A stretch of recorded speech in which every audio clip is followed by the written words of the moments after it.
హల్లెలూయా. దేవునికి మహిమ కలుగును గాక. మరి ఇందాక దైవ సేవకులు మాట్లాడుతున్నప్పుడు ఎంతమంది మన మాటలు గ్రహించారో లేదు తెలియదు, కానీ మరి కృపా కాలంలో ఉంటున్న మనము మరి ఏ విధంగా జీవిస్తున్నామో ఒక్కసారి మనము పరీక్షించుకోవాలి. మరి ఆకాను చేసిన దానికి అప్పుడే తనను రాళ్లతో కొట్టి చంపారు, అవునా కదా? కింది వచనాల్లో చూసుకుంటే యెహోషువ 7వ అధ్యాయము చివరన 25-26లో మనం చూసుకుంటే తన రాళ్లతో కొట్టి చంపారు. మరి మనము ఆకారులాగా ఉన్నామా లేదా ఒకసారి చూసుకున్నట్లయితే మనము కూడా అనేక సార్లు దేవుణ్ణి బాధ పెడుతూ ఉంటాం. మన మాటల వలన కదా, మనం చేసే పనుల వలన, మన క్రియల వలన దేవుణ్ణి బాధ పెడుతూ ఉన్నాం. అయినా కానీ ఇంకా మనము ఈ సజీవ లెక్కల్లో ఉన్నాము అని అంటే అది దేవుని కృప కదా. ఏ కాలంలో ఉన్నామండి? మనము కృపాకాలంలో ఉన్నాం కదా. కృపాకాలంలో ఉన్నాము కాబట్టి కనికరింపబడుతున్నాం. మరి ఇందాక దైవ సేవకుడు ద్వారా దేవుడు మనతో మాట్లాడిన మాట, ఇంకా మనలో ఏదైనా బలహీనతలు ఉన్నట్లయితే, ఏవైనా మరి దేవునికి ఆయాసకరమైనవి మనలో ఏవైనా ఉన్నట్లయితే సరి చేసుకున్న మంచి అవకాశాన్ని దేవుడు అనుగ్రహించాడు కదా. మన ప్రార్థన జీవితం కావచ్చు, మరి బైబిల్ చదవడం కావచ్చు, ధ్యానించడం కావచ్చు, పరిచర్య చేయడం కావచ్చు, ఇంకా ఏవైనా కానీ మరి ఏ విషయంలో దేవుడు నీకు దోషారోపణ కలిగిస్తున్నాడో అవి ఒప్పుకొని మనము కూడా వాటిని విడిచిపెట్టి దేవుని కృప వలన దయ పొందుకుందాం. నిజంగా దేవుడు తన దాసుని నిలబెట్టుకొని మనతో మాట్లాడిన ప్రతి మాటను బట్టి దేవుని స్తుతిద్దాం. ఒకవేళ మనం కూడా మరి ఏదైనా బలహీనతల్లో ఉండి మరి దేవునికి ఆయాసకరంగా ఉన్నామేమో ఒకసారి పరీక్షించుకుందాం. నిజంగా కృపాకాలంలో ఉంటున్నాము, ఏ పాటి వారము మరి నిజంగా దేవుడు తన ఉచితమైన కృపలో మనల్ని కాచి కాపాడాడు. అందరిని బట్టి దేవుని స్తుతిద్దాం. అందరం కూడా లేచి నిలబడి హృదయపూర్వకంగా దేవుని ఆరాధన చేద్దాం. మనం ఏమిచ్చి ఆయన రుణాన్ని మనం తీర్చుకోలేమండి, కానీ విరిగి నలిగిన హృదయంతో దేవుని స్తుతించడం, దేవుని గణపరచడం, దేవుని మహిమపరచడం, ఇంతే దేవుడు నిన్ను అడుగుతున్నాడు. నిజంగా కుటుంబంగా చేరి దేవుని సన్నిధానంలో దేవుని మహిమపరచడం దేవునికి ఎంతో మరి మహిమ కలుగుతుంది. నీ ద్వారా నీకు ఎంత గొప్ప భాగ్యంను దేవుడు మనకు అనుగ్రహించాడు.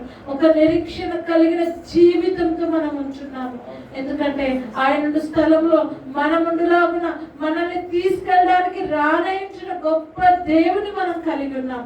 ఇంత గొప్ప నిరీక్షణతో నీవు నేను బ్రతుకుతున్నాం. అందరిని బట్టి దేవుని స్తుతిద్దాం. దేవా, మీకే వేలాది వేల స్తుతులు స్తోత్రాలని హృదయపూర్వకంగా దేవుని ఆరాధన చేసుకున్నాం. మహిమ నీకే ప్రభు, ప్రభు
ప్రేమించి నాకై తెంచి ప్రాణము నర్పించితివే.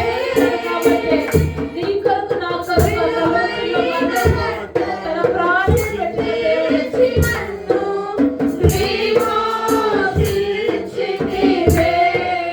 తండ్రి మీకే స్తోత్రాలు. ఎంతో ప్రేమించి నాకై తెంచి ప్రాణము నర్పించితివే.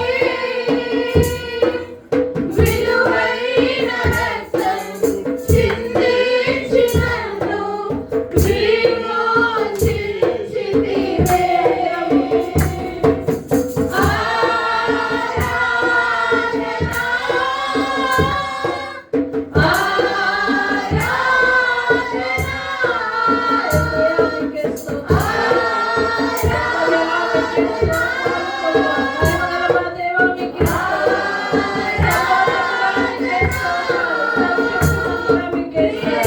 యేసు ప్రభునకే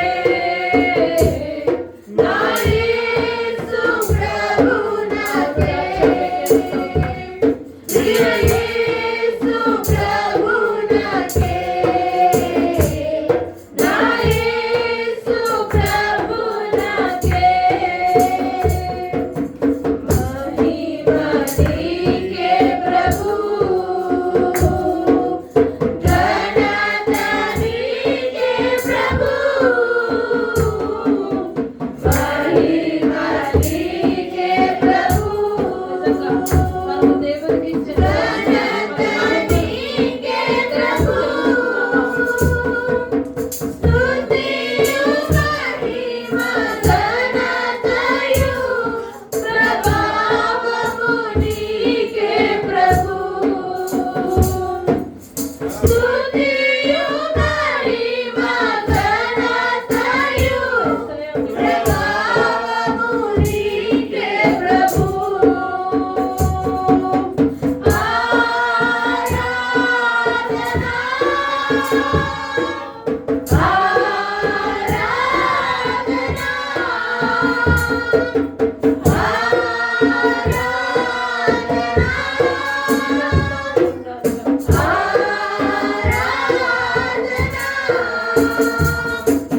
యేసు ప్రభునకే